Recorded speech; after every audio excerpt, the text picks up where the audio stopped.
Sometimes horror can be an examination of a bleak future. A future that has been ravaged by war and is full of nothing but hopelessness. A future that has been plunged into a toxic wasteland. In this episode, we will be taking a look at this bleak future and having an awesome time while we do it. So, stick around!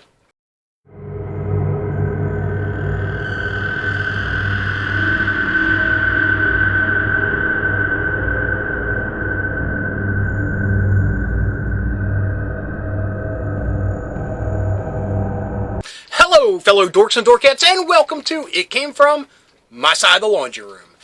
My name is Rob, and in this episode, we will be doing a special Halloween review episode about a role-playing game that has gotten me so excited. The game is Neon Lords of the Toxic Wasteland. And yeah, this book is brimming with awesomeness. And if you're anything like me, you'll love it because it's 80s awesomeness. This takes place in a world where the bottom dropped out in 1992. So, yeah, all the technology, all the lingo, all the cool stuff is from the 80s. This book has so many awesome Easter eggs in it, and we'll take a look at a few of them. Not all of them. I don't want to spoil the surprises for you. But we'll take a look at a few, and yeah. This game, I want to thank the Neon Lords themselves for sending it my way to review, because this came at a time when I really needed it. I needed a good pick-me-up, and this book definitely picked me up. Picked me up so much that I've read it multiple times, and I'm getting ready to run the game myself for my little family role-playing game group. It's my kids and stuff, but yeah. I won't give anything away because we'll talk about it, but this is just a streamlined, fantastic, beautiful game with an awesome, gnarly, and fun backdrop. And Randy Macho Man Savage is a literal god in this game's universe. I love that. I loved it so much that I made this little short. I hope you enjoy it. Theory, because I've cried 1,000 times, I'm gonna cry some more. But I've soared with the eagles, and I've slithered with the snakes, and I've been everywhere in between. And I'm going to tell you something right now. There's one guarantee in life, and that there are no guarantees, yeah. Yeah, I'm on my way, and nothing is going to stop me. Nothing's going to stop me. And I've been, maligned from the top to the bottom. And because they can't handle the Macho Man Randy Savage, the cream of the crop, nobody does it better.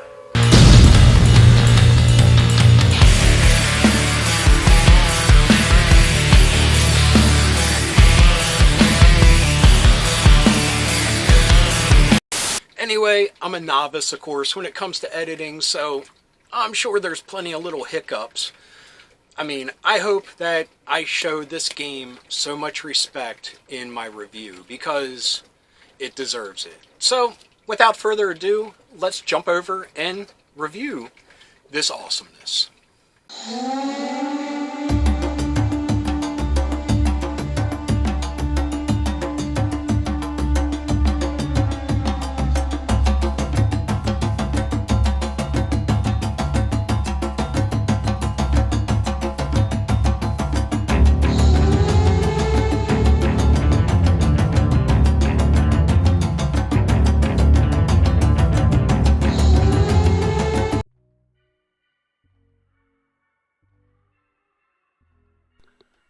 Okay, everybody, I am going to do this a little bit differently than usual.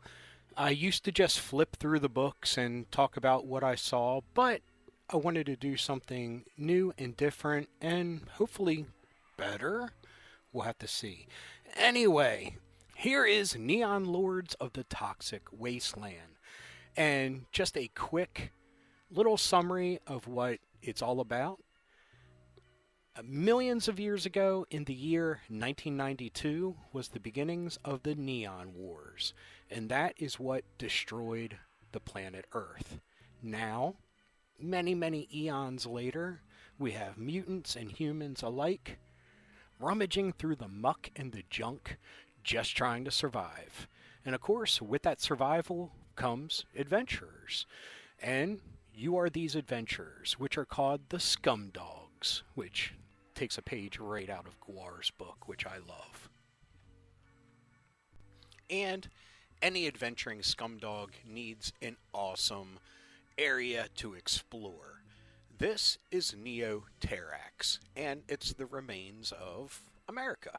As you can see from the outline here on the map, it still retains some of its looks of what our nation used to be, but now water has taken over certain areas. Some areas have broken off and become islands, and a portion of South America has floated up to meet the area around what used to be Florida.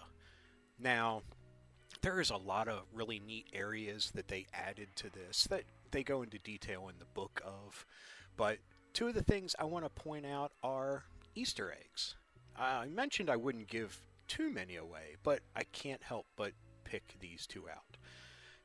At the bottom here, you have the Kraken from Clash of the Titans. And at the top of the map, you have Castle Grayskull. I mean, just awesome. I love all the little Easter eggs in this book, and this is just a sampling of two of the smaller ones.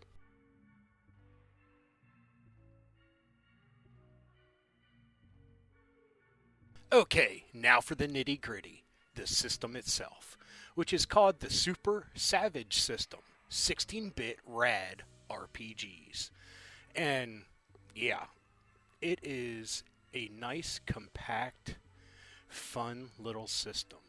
I find it to be like a amalgam of D&D First Edition and Third Edition, and I really like it. I mean, I've spent time making characters, which I'll talk about those in a little bit, but it has enough little changes that make it wholly original for this world, and it's great.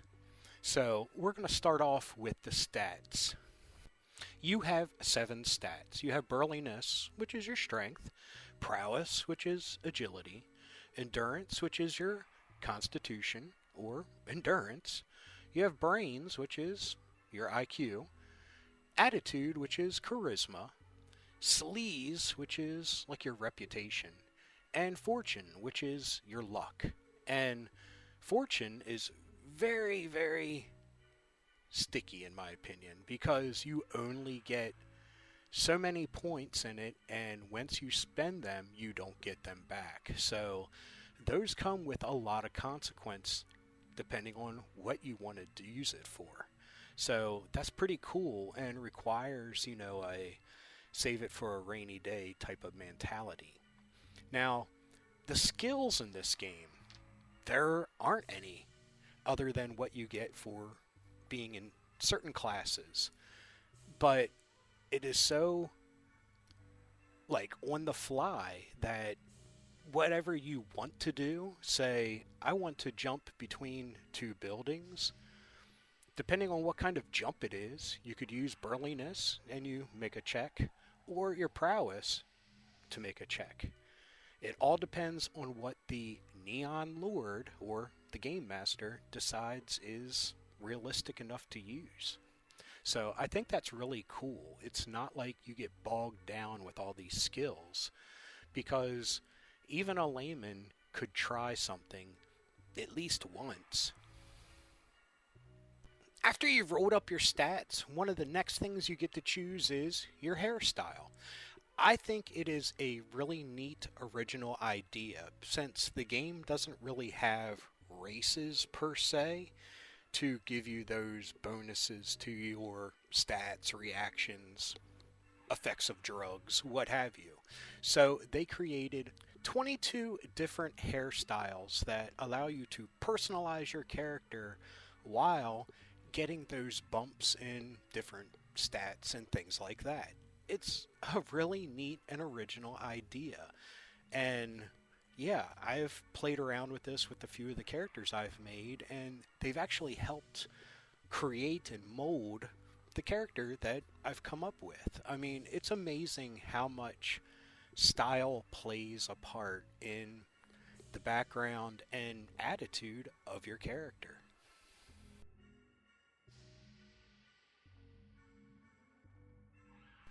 Okay, now that you have your stats and your awesome hairstyle, it's time to pick your class. Real quick, I think it's super awesome that in this book they have these video store stickers all over the place that kind of point out where the genre that they had their heads at while creating these different classes and whatnot. I think it's a really cool little Easter egg, and it really kind of takes me back whenever I see them. Anyway, there are 12 different classes to choose from, and they go from like the basic to the absurd, and it is so totally rad. I mean, they have different things that make up your paladin kind of class, your warrior classes, and your bard. And believe me, this is the first time I've ever wanted to play a bard. And I made one, and we'll talk about him in a few. But yeah, this game has so many different, really original ideas. I mean, like the Bruticorn, totally original, awesome cybernetic warrior. And like I said, that bard, I mean, instead of playing a lute or a flute, he's playing an electric guitar, electric bass, what have you. And all the spells are named after awesome metal songs. Well, most of them anyway. So, really neat Easter eggs in the spells for the different classes. I mean, they even have a warrior wizard type of class. And like I said, a paladin class that worships Lord Randy. So, 12 to choose from. There's actually 14. There's one hidden one, and I won't tell you where it's at. I felt super accomplished finding it. And you can also play a goblin. They don't recommend it because they're kind of weak and stupid, but if you're down for that, it's there. So the classes are really cool, original, and like I said, I've had fun creating characters for this, and that's something I haven't done in such a long time. Creating characters just to create them. So, yeah, super cool.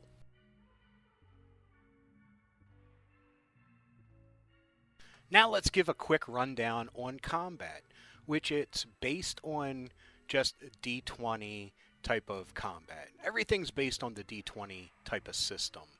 And the combat is pretty typical fare, which is awesome. I mean, I hate learning new rules all the time for every book. Especially newer role-playing games where the people just want to make a name for themselves and create the most complicated thing in the world. This is the complete opposite of that. This is simple, tried and true combat action. And they have everything as far as melee weapons and armor to space age guns and armor and mechs. I mean, this game has it all. And awesome spells to boot.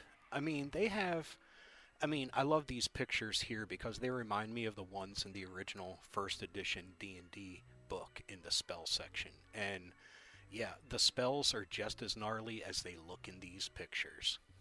I also forgot to mention that every class has its own critical fumble and critical hit tables. So like if you roll a 20, you then roll another 20 to see just how monstrous your crit will be. I mean, it goes from the ordinary to you're summoning Valkyries from the sky itself to bring pain and punishment without a death saving throw to people on the battlefield. It's awesome. It's so entertaining. I love it.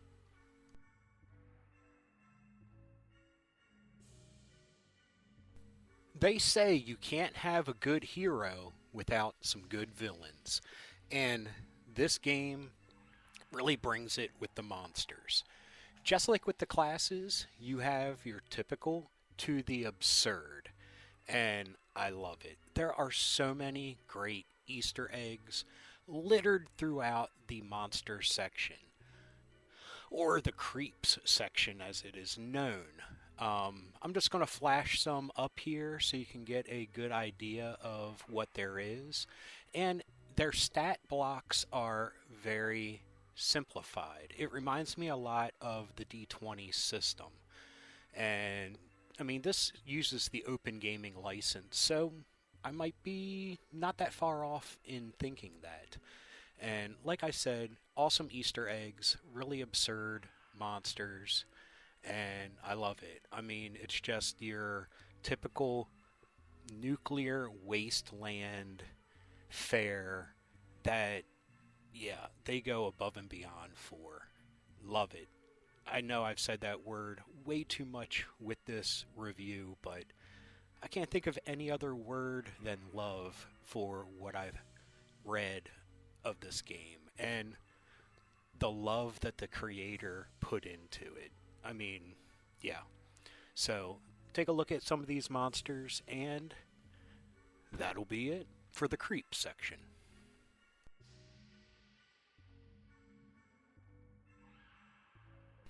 Okay, what's out there for this game? Well, the best place to start would be neonlords.com. Here you have access to purchasing the game. You have different resources like a dice roller, introductory adventure, quick rules, things like that. You also can find a store where you can purchase some of the books and different merch like t-shirts, hats, and awesome stuff like that. Now, what else is out there? Another place you can find all the books if you don't want to get them like a drive-through RPG in PDF, head on over to Amazon. I mean, they have the full collection of books there. And just to give you a quick little rundown, they have Space Balk, which is a Space Hawk-like adventure. Different random ships, and it's pretty cool. Warpshine Runners, which takes place in a town called Beggar's Ridge that has a little bit of everything. You also have Mutant Hive Wars, which is a one-player adventure. Riders of the Burp Warp, which is awesome. It has, I believe, up to 14 new classes, like the Leatherback, which is an awesome Lizardman warrior. You also have the Sewer Sharks, which, yes, it's inspired by Street Sharks, which is awesome. And you also have this guy that is completely inspired by Gwar, which a lot of the book is inspired by Gwar, which, yes, the game itself is part of the Scumdogs of the universe, and it's, yes, chef's kiss. And speaking of Gwar, Techno Destructo himself will be lending his artistic stylings to Deities and Demi-Bros. Now, this is something that just wrapped up on Backer Kit, these two supplement books. You have your Deities and Demi-Bros, which is a listing of the different gods and heroes. And you also have R.L. Slime's Neon Lords, which is the Deadly Dudes and Toxic Creepers. And that is just a monster manual that I am super excited for. So whenever these come out, I am definitely going to be getting them. Unfortunately, I was a little late to the Backer Kit. And yeah, low on funds, all that fun stuff. But once they hit the streets, I will be there. Oh, and I forgot to mention that in the Riders of the Burp Warp, Munchie makes an appearance. Remember that movie? Anyway, so I have some of the other books, and I will do reviews of them in the upcoming future. Maybe not November, because that's 90s November, but I will definitely get to them because they are worth every penny and are awesome adventures and supplements. So yeah, head on over to Neon Lords and check everything out. And yes, I love the Dayglow colors.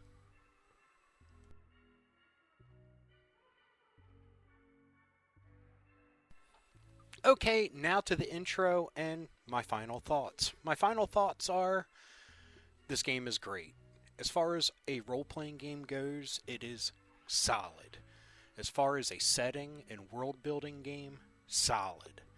And as far as 80s nostalgia goes, it is out of this world. Some of the Easter eggs that I will tell you about, I've shown some of them. We had Mayor McCheese in the monster section, Kool-Aid Man in the monster section, Battletoads in the monster section, and one of the main currency for the game world are these tokens that look a lot like Chuck E. Cheese tokens. Also, I'm going to throw this in, but it's not in this book, but in Space Bulk book, they allude to, well, they don't allude to it, they flat out say snarfs and talk about how freaking worthless they are. So, yeah, that's pretty cool. So, anyway, there's a couple Easter eggs, and I said I would talk about some of the characters I made.